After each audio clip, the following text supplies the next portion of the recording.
तो bullet train के बारे में पढ़ने वाले आज हम कुछ मैग्नेटिज्म की हेल्प से, आई थिंक ऐसा ही है। ठीक है, चलो लेट्स स्टार्ट। Hello everyone. तो मतलब हम सबको बताएं कि दुनिया की सबसे फास्टेस्ट ट्रेन जो है वो की बुलेट ट्रेन है, तो हम उसी के बारे में मैं आपको बताने वाली हूँ। तो let me introduce myself. My name is Gayatri Sunarkar, studying in class 10। तो है मतलब सबसे पहले बुलेट ट्रेन की एक मतलब कुछ खास बात जो है वो हम ट्राई करेंगे अंडरस्टैंड करने की, कि मतलब जो नॉर्मल ट्रेन होती है वो ट्रैक पे चलती है, और मतलब ट्रैक पे चलने के कारण उसमें बहुत सारा फ्रिक्शन प्रोड्यूस हो जाता है। लेकिन बुलेट ट्रेन के केस में ये वाला फ्रिक्शन वगैरह ऐसी कोई चीज नहीं होती, ना ही उसमें फ्रिक्शन क्रिएट होता है, ना ही उसमें हीट प्रोड्यूस होती है। तो मतलब बुलेट ट्रेन सबसे पहले जो इन्वेंट हुई थी वो जापान में हुई थी इन द ईयर 1997। तो अभी मतलब दुनिया में बस 3 ऐसी स्टेट कंट्रीज है जिनके पास बुलेट ट्रेन अभी अवेलेबल है। सबसे पहले जापान, सेकंड है United kingdom and United states तीसरे नंबर पर। लेकिन इंडिया में भी बुलेट ट्रेन के कंस्ट्रक्शन के बारे में अभी प्रोग्राम चल रहा है, और कुछ सालों में बुलेट ट्रेन मतलब हमारे इंडिया में भी आ जाएगी। तो अभी सबसे पहले बुलेट ट्रेन को चलने के लिए क्या क्या रिक्वायरमेंट्स है। तो एज यू नो कि बुलेट ट्रेन पूरा मैग्नेट के ऊपर बेस्ड है, तो उसमें 3 स्टेप्स इन्वॉल्व है। पहला है propelling, second levitation and third is guidance. तो मतलब नाम तो स्टाइलिश से लग रहे होंगे, लेकिन इनका फंक्शन बहुत सा बेसिक्स है। प्रोपेलिंग में क्या होता है बेसिकली कि मतलब जो ट्रेन रेस्ट पे है हम उसे ढकेल के आगे मतलब मोशन में कंटिन्यू कर रहे हैं। सेकंड मतलब लेविटेशन, जिसका मीनिंग है कि मतलब ट्रेन को ग्राउंड के सरफेस के कांटेक्ट में ना रखते हुए हम उसे हवा में लिफ्ट अप करेंगे, उसे लेविटेट कर देंगे। और तीसरा है गाइडेंस। गाइडेंस मतलब ट्रेन को सेंटर वाले ट्रैक पे मेंटेन करना, ताकि वो लेफ्ट या राइट में ना जा सके। क्योंकि उसका मतलब अगर वो लेफ्ट या राइट में जा गई और मतलब चली गई ट्रेन, तो उसका इफेक्ट थोड़ा डेंजरस हो सकता है, क्योंकि इतने ज्यादा स्पीड में चलते हुए कोई ट्रेन अगर टकरा जाती तो एक एक्सीडेंट भी हो सकता है। और एज वी नो कि बुलेट ट्रेन की जो स्पीड है वो 604 किलोमीटर पर आवर है, जो कि सब बहुत ज्यादा है। ठीक है, तो अभी इस ट्रेन के लिए एक स्ट्रॉन्ग मैग्नेट की जरूरत होती है, इसमें हम सुपर कंडक्टिंग मैग्नेट का यूज करते हैं। तो जब स्ट्रॉन्ग मैग्नेटिक फील्ड की जरूरत पड़ेगी, तो जितना ज्यादा स्ट्रॉन्ग मैग्नेटिक फील्ड होगा या फिर फोर्स होगा, तो उतना ज्यादा वो ट्रेन लिफ्ट अप हो जाएगी, और जितना ज्यादा लिफ्ट अप होगी उतना ज्यादा प्रोपेलिंग फोर्सेस पे लगेगा, और जितना ज्यादा प्रोपेलिंग फोर्स लेविटेशन जितना ज्यादा, उतना ही अच्छा हमारी ट्रेन स्पीड से पकड़ेगी। तो फिर एज वी नो कि इलेक्ट्रोमैग्नेट जो है उसमें कुछ लिमिटेशंस होती है। मतलब इलेक्ट्रोमैग्नेट में एक जो केस है कि अगर हम उसे कैपेसिटी से ज्यादा हीट उसे सप्लाई कर देते हैं, तो वो हीट अप हो जाता है और अपना जो वर्किंग करना है वो बंद कर देता है। इसीलिए हम बुलेट ट्रेन्स में सुपर कंडक्टिंग मैग्नेट्स का यूज करते हैं, जिसमें ऐसा कुछ नहीं होता। अगर हम उसे ज्यादा टेम्परेचर पे प्रोवाइड कर देते हैं, तो वो अपने लिमिटिंग कंडीशन से उसे कम कर देता है और उसी में स्टेबल हो जाता है। तो फिर जो सुपर कंडक्टिंग मैग्नेट होता है उसका रेजिस्टेंस 0 के बराबर होता है। मतलब उसमें जो हम करंट सप्लाई करेगा वो कांस्टेंट रह जाएगा, और उसमें लगी एक शॉर्ट सर्किटेड कॉइल होती है। मतलब जब हम उसमें कोई करंट सप्लाई कर देंगे, तो वो शॉर्ट सर्किटेड जो कॉइल है, तो उस करंट को मतलब वहीं पर घुमाती रहेगी, और वो करंट कहीं भी लॉस नहीं होगा, और मतलब हमें नेक्स्ट टाइम उसे फिर से करंट सप्लाई करने की कंटिन्यूअस जरूरत नहीं रहेगी। तो देखो अभी उसका रेजिस्टेंस 0 है, तो मतलब उसमें क्या होगा कि उसमें जो करंट बन रहा है तो वो 700 किलो एम्पियर होता है, जो कि मतलब इमेजिन करने के लिए let me give you an example. एक नॉर्मल से ह्यूमन को अगर 0.5 एम्पियर का करंट का शॉक अगर लग जाता है, तो उसकी वहां पे इंस्टेंट डेथ हो सकती है। मतलब 1 एम्पियर से कम करंट अगर किसी की जान ले सकती है, तो 700 किलो एम्पियर करंट एक बहुत ज्यादा वोल्ट ऑफ करंट है। तब सीधी सी बात है कि अगर इतना सारा हम करंट उसे पास कर रहे हैं, तो बहुत सारा हीट प्रोड्यूस होगा, राइट। तो इतना सारा हीट प्रोड्यूस करने के लिए हमें सुपर कंडक्टिंग मैग्नेट में कुछ ना कुछ तो लगाना पड़ेगा ना उसके कूलिंग के लिए। तो उसके कूलिंग के लिए हम उसमें एक liquid helium refrigerant cooling provide करते हैं, जिसके कारण मतलब मैग्नेट ज्यादा हीट तक नहीं होता, और वो अपने जो प्रॉपर टेम्परेचर है उसमें रह जाता है। तो जब हम उसे लिक्विड हीलियम रेफ्रिजरेंट की कूलिंग देंगे, तो मतलब वो उसका जो स्टेट है वो उसे मतलब बदल जाएगी।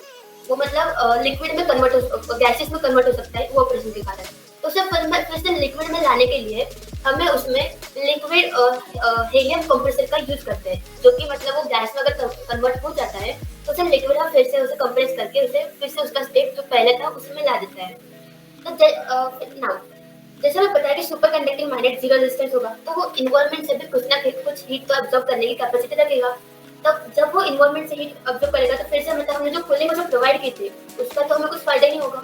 तो इसीलिए हम जो सुपर कंडक्टिंग मैग्नेट है उसे शील्ड प्रोवाइड करते हैं, उस शील्ड में भी उसे वैक्यूम देते हैं, ताकि मतलब कोई भी अंदर का रेडिएशन बाहर ना जा सके और बाहर का रेडिएशन अंदर ना आ सके। लेकिन जब हम इसे कोई शील्ड प्रोवाइड कर रहे हैं, नॉर्मल सी बात है यहाँ भी कुछ ना कुछ करंट प्रोड्यूस हो जाएगा या फिर हीट प्रोड्यूस हो जाएगी। तो इसमें जो करंट प्रोड्यूस हो रहा है उसे हम एडी करंट बोलते हैं। नाउ एडी करंट का वैसे कुछ खास आपको जरूरत नहीं है प्रोड्यूस होने की, लेकिन मैग्नेट की वजह से वो प्रोड्यूस हो चुका है। और इस करंट का जो नेचर है वो एक सर्कुलेटिंग टाइप है, मतलब वो गोल गोल घूमता रहता है। जब आप कोई भी करंट सर्कुलेट कर रहा है तो फिर से नॉर्मल सी बात यहाँ पे भी हीट जनरेट हो जाएगी। तो इस वाले हीट को हमें कूल डाउन करने के लिए हम लिक्विड नाइट्रोजन का यूज करते हैं, ताकि ये ज्यादा हीटर ना हो सके और जो उसका प्रॉपर फंक्शन करना था वो उसे नॉर्मली कर सके।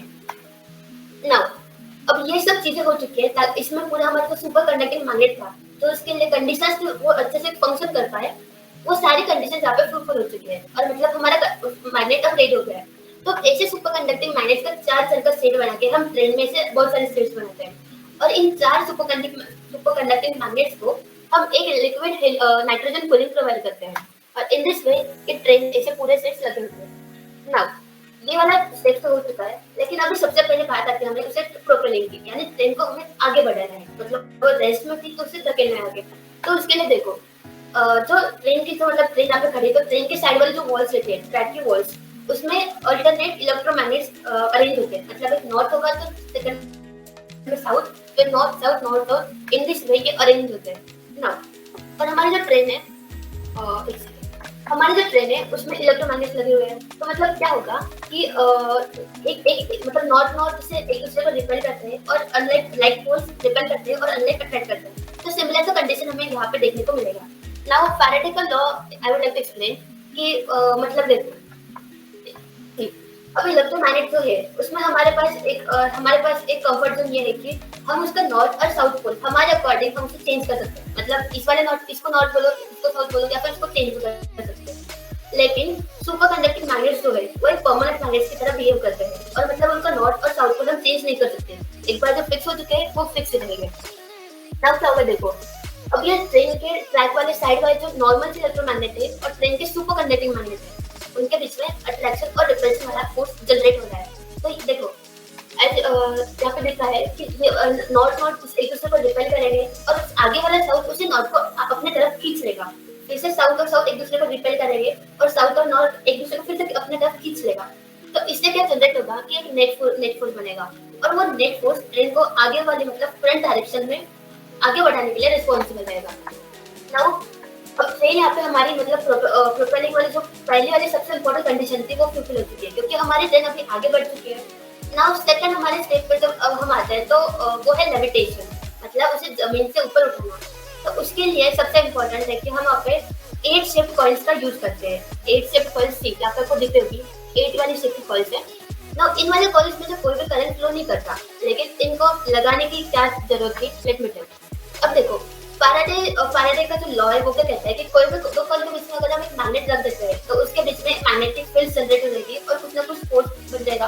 तो देखो हम क्या करेंगे कि दोनों साइड में 8 शेप वाली कॉइल से और उसी के बीच में से हम मैग्नेट को रन करवाएंगे, मतलब वहाँ पे कुछ फोर्स बन जाएगा। लेकिन यहाँ पे एक नोट करने वाली बात है कि जो नेट ईएमएफ बनेगा दोनों 8 शेप कॉइल की वजह से वो 0 रहेगा, यानी मतलब आप उसे रखो या ना रखो कोई फर्क नहीं पड़ेगा, ऐसा हम बोल सकते हैं। लेकिन अगर ऐसा होना ही था तो हमने इस कॉइल्स को लगाया ही क्यों?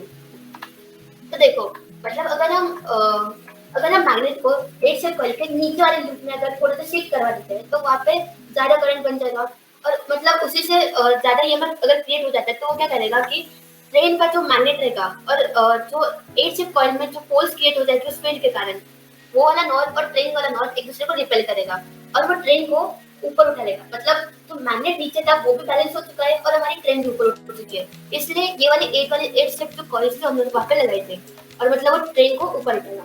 नाउ जो ट्रेन हमारी ग्राउंड के कांटेक्ट में थी, जो हमारी व्हील्स पे स्टार्टिंग में चल रही थी, वो हवा में उड़ चुकी होगी, और वो मतलब उसे जो अपने जो व्हील्स रहेंगे वो अपने अंदर लेने लगे। लेकिन देखो जब यहाँ पे जो मैग्नेटिक फोर्स मतलब लगाएगा अगर वो ज्यादा रहेगा तभी ट्रेन लेविटेट कर पाएगी। लेकिन अगर ये वाला फोर्स अगर हद से कम है, अगर ग्रेविटेशन फोर्स को ओवरकम ना कर पाए तो हमारी ट्रेन ग्राउंड के कांटेक्ट में रहेगी। इसीलिए जब भी ट्रेन स्टार्ट होती है या फिर जब वो स्टेशन पे रुकना होता है उसे, तो वो वहाँ पे जो फोर्स रहता है वो कम हो जाता है, इसलिए वो अपने व्हील्स का यूज करती है। और जब उसे मतलब ज्यादा फोर्स मिले जाता है अपनी स्पीड में पकड़ लेती है, तो वो अपने जो व्हील्स है एयरप्लेन जिस वे में वो अपने व्हील्स को अंदर ले लेता है, उसी तरह में बुलेट ट्रेन भी अपने व्हील्स को अंदर ले लेती है। नाउ यहाँ पे लेविटेशन का जो स्टेप था वो भी सक्सेसफुल हमने अचीव कर लिया है। Now third and the most important जो बच रहा है वो है कि उसे मेंटेन करना, उसे प्रॉपर टाइप में मेंटेन करना। ना उसके लिए हम इंटरकनेक्टिंग कॉइल्स का यूज करते हैं। देखो इंटरकनेक्टिंग कॉइल्स कुछ नहीं है, बस जो 8 शिप कॉइल्स है दोनों साइड की, उसे वो कनेक्ट कर रहा है। नाउ अगर देखो सपोज इमेजिन करो ट्रेन को हमें सेंटर में रखना है, लेकिन वो किसी रीजन की वजह से कोई राइट साइड में शिफ्ट हो जाती है, तो क्या होगा? मतलब जब वो सेंटर में रहेगी तो जो इंटरकनेक्टिंग कॉइल्स है उनके बीच में से कोई करंट फ्लो नहीं करेगा। लेकिन जब वो थोड़ा सा शिफ्ट हो जाती है और तब जो इंटरकनेक्टिंग कॉइल्स है उसके बीच में से करंट फ्लो करना स्टार्ट कर देगा। और फिर जो नॉर्थ और साउथ को जो क्रिएट हो चुके थे 8 शिफ्ट कॉइल में, वो नीचे वाला साउथ और ट्रेन का साउथ एक दूसरे को रिपेल करना स्टार्ट करेंगे। मतलब जो ट्रेन हमारी राइट साइड में आ चुकी थी उसे वो फोर्स लगा के लेफ्ट साइड में ढकेलने का ट्राई करेगा, और वो ट्रेन फिर फाइनली वो सेंटर में आ चुकी जाएगी। सिमिलरली अगर वो लेफ्ट में चली जाती है तो वो वाला नॉर्थ से फोर्स देगा और वो उसे राइट में शिफ्ट करेगा। मतलब वो ट्रेन को अपने सेंटर वाले पोजीशन में मेंटेन करके रख रहा है। नाउ हमारी ट्रेन यहाँ पे सेंटर में आ चुकी है। अभी ये this was all about the working, लेकिन एक नॉर्मल से जो सवाल है वो सबके माइंड में आ सकता है कि मैग्नेटिक फील्ड जो हार्मफुल हो सकती है, राइट? लेकिन और ऊपर से हम यहाँ पे सुपर कंडक्टिंग मैग्नेट का यूज कर रहे हैं और जिनकी मैग्नेटिक फील्ड तो और ही ज्यादा है, तो इससे जो ट्रेन में बैठे जो पैसेंजर्स हैं उनको इसका मतलब कुछ खतरा तो हो सकता है ना। तो ऐसा कुछ नहीं होगा, क्योंकि जो मैग्नेट और ट्रेन की जो वॉल्स रहती है वो पूरा मैग्नेटिक शील्ड से बनी रहती है, जिसके कारण जो मैग्नेटिक फील्ड है वो अंदर एंटर नहीं कर पाते और पैसेंजर्स को कोई खतरा नहीं होता और वो सेफ रहता है। So this was all about the working of the bullet train. Thank you and I hope you all enjoyed. एक बता दूं ये मतलब 9th और 10th के सिलेबस से कुछ रिलेटेड नहीं था, लेकिन मुझे लगा कि एक ये ऐसा टॉपिक है जो आई थिंक सबको समझना चाहिए था और थोड़ा सा मतलब इजी भी लगा। अगर आई होप अगर